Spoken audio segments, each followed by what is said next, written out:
बलूचिस्तान के वसी व अरीज रकबे पर फैले हुए पहाड़ों की अपनी खूबसूरती और हुस्न है।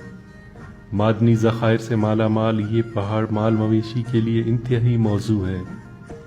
इसलिए यहाँ के ज़्यादातर लोगों का ज़रिया माश गलाबानी और ज़राअत है। इसके अलावा बलूचिस्तान अपने लजीज खानों और मेहमान नवाजी की वजह से मुल्क भर में मशहूर है। सज्जी को न सिर्फ बलूचिस्तान बल्कि मुल्क समेत खलीजी ममालिक में भी बेहद पसंद किया जाता है। सदियों पहले सज्जी सिर्फ पहाड़ी इलाकों में खाई जाती थी, मगर अब शहरी इलाकों में भी इस डिश की मांग बढ़ती जा रही है। बलूचिस्तान के इन रिवायती खानों की तरतीब नस्ल दर नस्ल चली आ रही है। आज भी सज्जी की लज्जत न सिर्फ बरकरार है बल्कि इसे आज भी कदीम तरीक़ों से तैयार किया जाता है। सज्जी अगरचा मुल्क के दीगर बड़े शहरों में भी तैयार किया जाता है, लेकिन बलूचिस्तान में तैयार की जाने वाली सज्जी अपनी मिसाल आप है। अस्सलाम वालेकुम। बलूचिस्तान लैंड ऑफ ब्यूटी के एक नए ट्रैवल ब्लॉग के साथ आप सबको खुशामदीद। आज का जो एपिसोड होगा, जो हमारा अपकमिंग सीरीज है बलूचिस्तान के ट्रेडिशनल खानों के बारे में, तो वो उसका पहला एपिसोड होगा। इस पूरे वीडियो में हम आपको बलूची सज्जी का तरीकाकार बताएंगे, तो आप किस तरह से इसको बना सकते हैं, और ये पूरा प्रोसेस हम आपके साथ शेयर करेंगे। तो शुक्रिया। सज्जी को तैयार करने के लिए बड़ी महारत की ज़रूरत होती है। पहले मरहले में सेहतमंद बकरे का इंतखाब किया जाता है, जो कि न ज़्यादा छोटा हो और न ही बड़ी उम्र का हो। फिर इसको ज़िबा किया जाता है, लेकिन इस बात का खास ख्याल रखा जाता है कि गोश्त के ऊपर ज़्यादा बाल न हो।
ये अभी आप देख सकते हैं बकरे का खाल हमने उतार दिया है, सारे इसकी अंतड़ियां थी वो भी निकाल दिए हैं।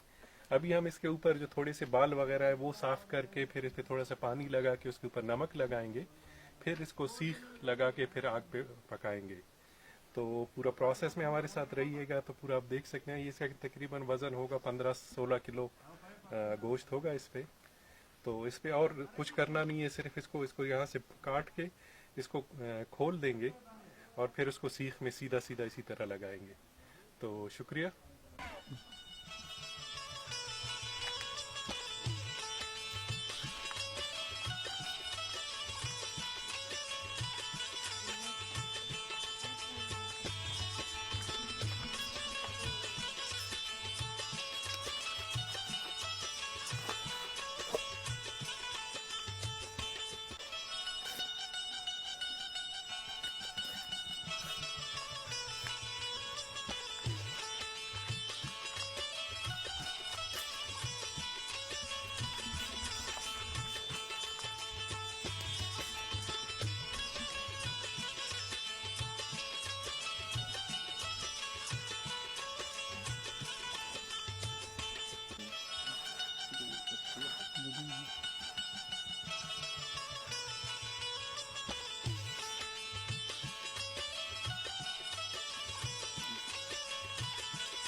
दूसरे मरहले में अगर गोश्त के ऊपर कोई बाल है उसे साफ किया जाता है, फिर इस पर नमक लगाया जाता है।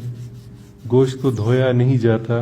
अगर गोश्त को धोया जाए तो गोश्त का असल जायका नहीं रहता। फिर इसके बाद पूरे बकरे को सीखों पे लगाया जाता है।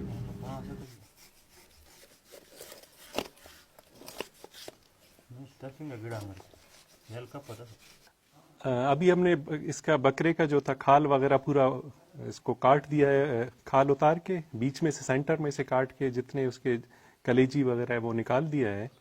अभी आप देख सकते हैं, अभी इसके ऊपर हम थोड़ी सी पानी लगा के नमक लगाएंगे। आमतौर पे बलूची जो सज्जी होता है उसमें सिर्फ नमक इसके ऊपर गोश्त के ऊपर लगाते हैं, मिर्च मसाला या इस तरह के कोई स्पाइसी इसके नहीं लगाते हैं।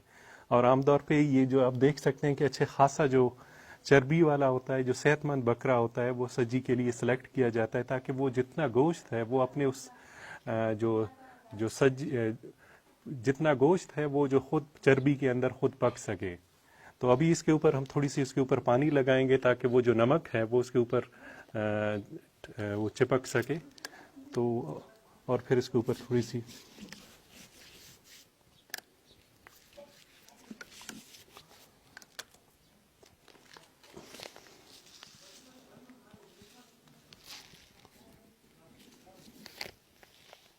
नमक लगा के फिर हम लोग क्या कर दें कि इसको थोड़ी आधे घंटे के लिए रख देंगे ताकि ये जो नमक है वो अच्छे तरीके से गोश्त के अंदर जज़ब हो सके।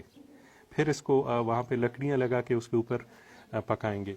इसको मैं आपको दिखाऊं, इसके लिए स्पेशल सीख होते हैं। आप ये देख सकते हैं तकरीबन 3 फुट लंबे हैं। तो ये 2-3 जगहों से हम लोग इसको लगाएंगे और पूरी पीस को इसके ऊपर आग के ऊपर पकाएंगे। तो शुक्रिया।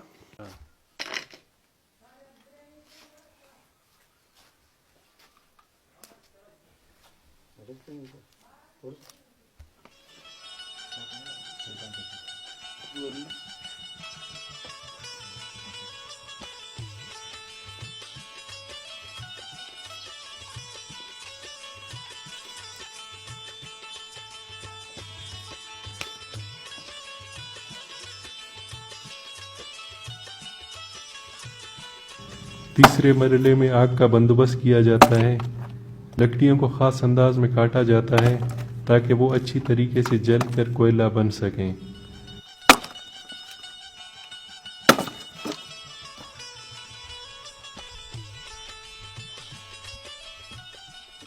फिर बकरे को एक हमवार जगह पर लगाया जाता है।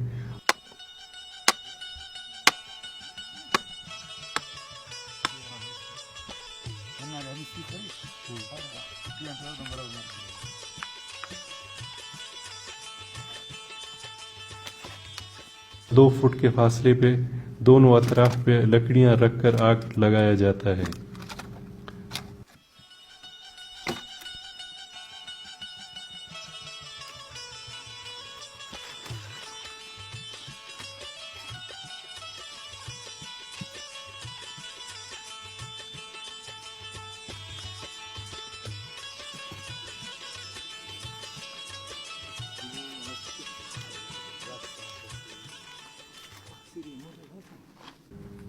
कोशिश की जाती है कि गोश्त को आग का धुआं न लगे, सिर्फ आग की तपिश पहुंचे। इसको आग की तपिश पे हल्की आंच पे पकाया जाता है। लम्हा ब अभी आप देख सकते हैं हमने आग जला लिया है दोनों तरफ से। तो ये थोड़ी सी इसको आस्ते आस्ते कोयला बनने में थोड़ा टाइम लगेगा।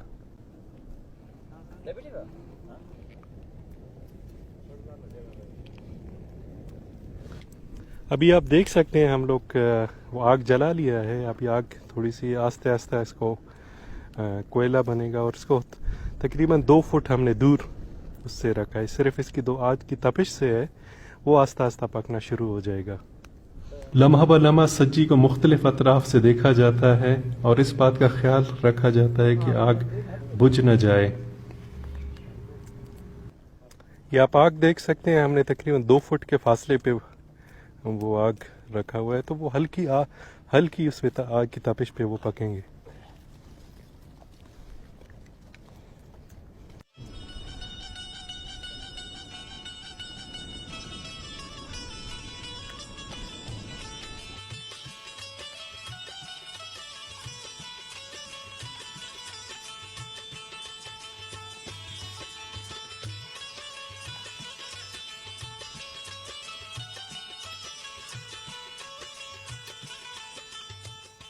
इस दौरान ख्याल किया जाता है कि आग यकसा अंदाज में लगी रहे।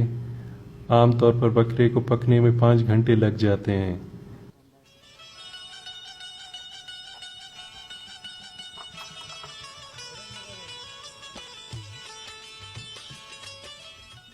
तेज आग के साथ सज्जी को पकाना बहुत मुश्किल काम होता है।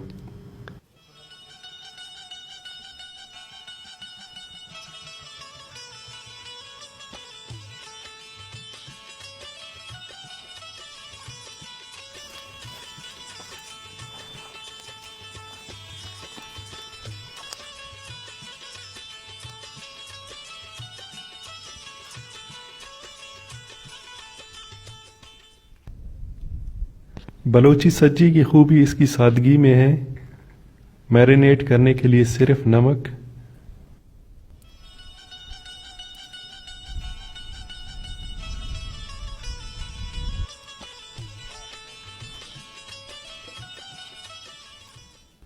पहाड़ी बकरे की गोश्त का अपना मुनफरिद जायका होता है।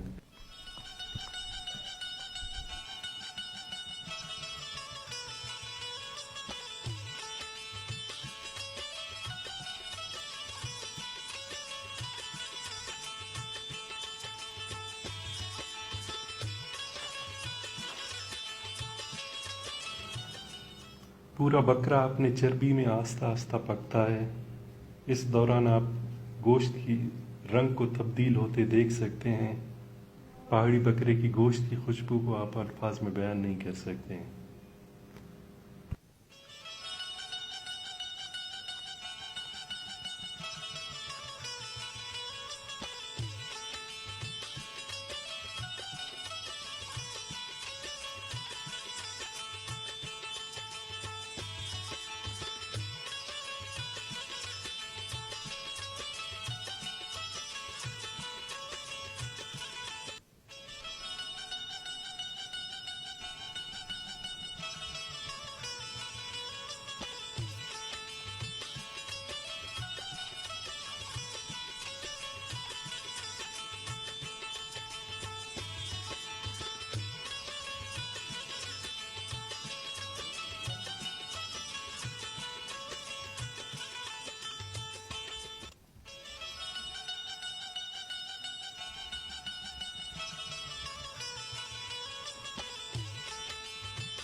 ये हमारा बलूची सज्जी है, बिल्कुल वो तैयार हो चुका है। तो अभी हम इसको निकालेंगे और उसके साथ रोटी और देसी रोटी के साथ नोश फरमाएंगे। शुक्रिया।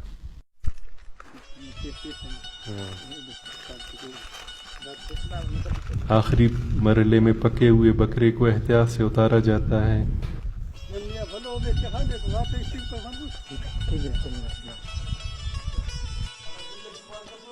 इसको देसी आटे से बने रोटी या कुरनू काक के साथ मेहमानों को सर्व किया जाता है।